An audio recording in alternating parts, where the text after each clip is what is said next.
उस पर यूक्रेन की बड़ी जवाबी कार्रवाई देखने को मिली है। यूक्रेन का मॉस्को में एयरबेस पर घातक हमला देखने को मिला।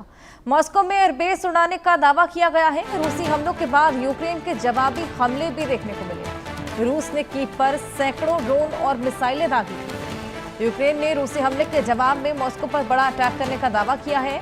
यूक्रेन ने रूस के एक प्रमुख एयरबेस पर घातक हमला कर उसे उड़ाने का दावा किया है। इससे पहले रूस ने शुक्रवार को रात भर यूक्रेन पर सैकड़ों ड्रोन से हमला किया। इन हमलों से यूक्रेन बौखला गया और उसने भी मॉस्को पर जवाबी हमला शुरू कर दिया। यूक्रेन के सैन्य जनरल स्टाफ ने कहा कि यूक्रेनी सेना ने हमला रूस के वोरोनिश क्षेत्र में स्थित एयरबेस पर किया है। बता दें कि एयरबेस रूस के Su-34, Su-35S और Su-35SM लड़ाकू विमानों का प्रमुख अड्डा माना जाता है। मॉस्को में एयरबेस उड़ाने का ये बेहद बड़ा दावा। रूसी हमलों के बाद यूक्रेन के जवाबी हमले देखने को मिले हैं। रूस ने कीव पर सैकड़ों ड्रोन और मिसाइल दागे थे। उसके बाद से ही रूस पर यूक्रेन की बड़ी जवाबी कार्रवाई देखने को मिल रही है, जिससे मॉस्को भी दहल उठा है।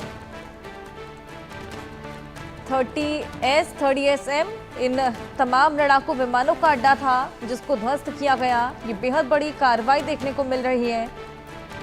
यूक्रेन का मॉस्को में एयरबेस पर यह बेहद बड़ा हमला, मॉस्को में एयरबेस को उड़ाने का दावा किया। हमारी सहयोगी आरजू हमारे साथ जुड़ गई हैं और जानकारी लेंगे। आरजू, क्या अपडेट इस पूरे मामले को लेकर?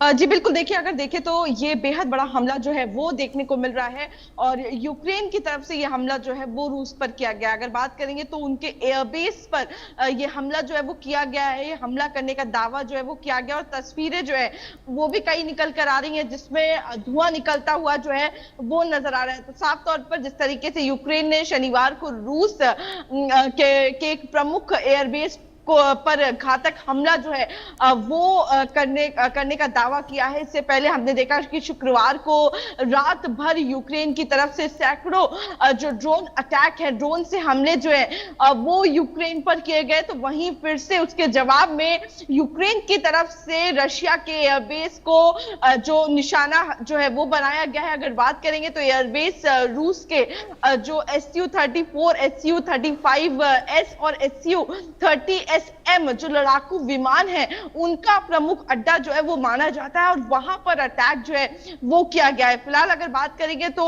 सोशल मीडिया के मंच फेसबुक पर कई पोस्ट जो है, फोटोज जो है, वीडियोस जो है वो भी शेयर किए गए और सेना के एक एयरबेस को निशाना जो है वो बनाया गया, इसकी जानकारी जो है वो भी दी गई। फिलहाल लगातार रशिया यूक्रेन के बीच जो युद्ध है वो और बढ़ता हुआ नजर आ रहा है क्योंकि दोनों ही देशों की तरफ से लगातार अटैक पे अटैक जो है वो किए जा रहे हैं। तो वहीं हमने देखा कि रशिया की तरफ से बीते दिनों में जब अटैक किया गया तो उसके जवाब में यूक्रेन की तरफ से ये बेहद बड़ा हमला जो है वो देखा जा रहा है, जो उनके एयरबेस को निशाना बनाकर किया गया है। जी बिल्कुल, लगातार यहाँ पर एयरबेसेस को निशाना बनाकर ये तमाम हमले दागे जा रहे हैं। आरजू, कहाँ जाती हुई ये जंग आपको नजर आ रही है?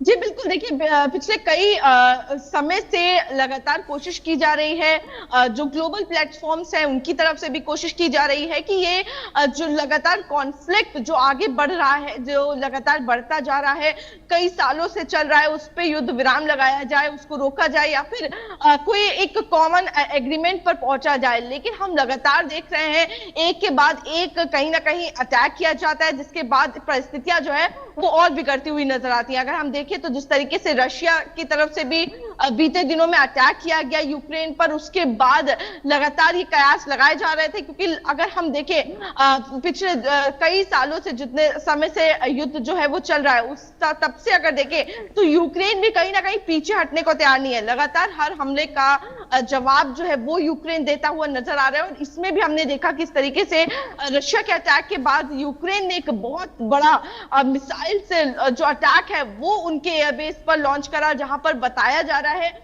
कि कई सारे उनके लड़ाकू विमान जो है वो मौजूद थे या फिर ये कहे कि काफी क्रूशियल एयरबेस जो है उसको माना जाता है। तो जिस तरीके से परिस्थिति बनती नजर आ रही है, दोनों ही देशों की तरफ से एक दूसरे पर अटैक किया जा रहा है, कहीं ना कहीं सीज फायर या फिर एक कॉमन एग्रीमेंट की ओर बढ़ता हुआ अभी फिलहाल ये जंग जो है वो नजर नहीं आ रही है। जी बिल्कुल, ऐसे में खासा घात दोनों ही जगहों पर देखने को मिल रही है और साथ ही जेलेंस्की ने ट्रंप से बातचीत भी की थी फोन पर, उसके बाद भी कोई निष्कर्ष नहीं निकल पाया या कोई सहायता?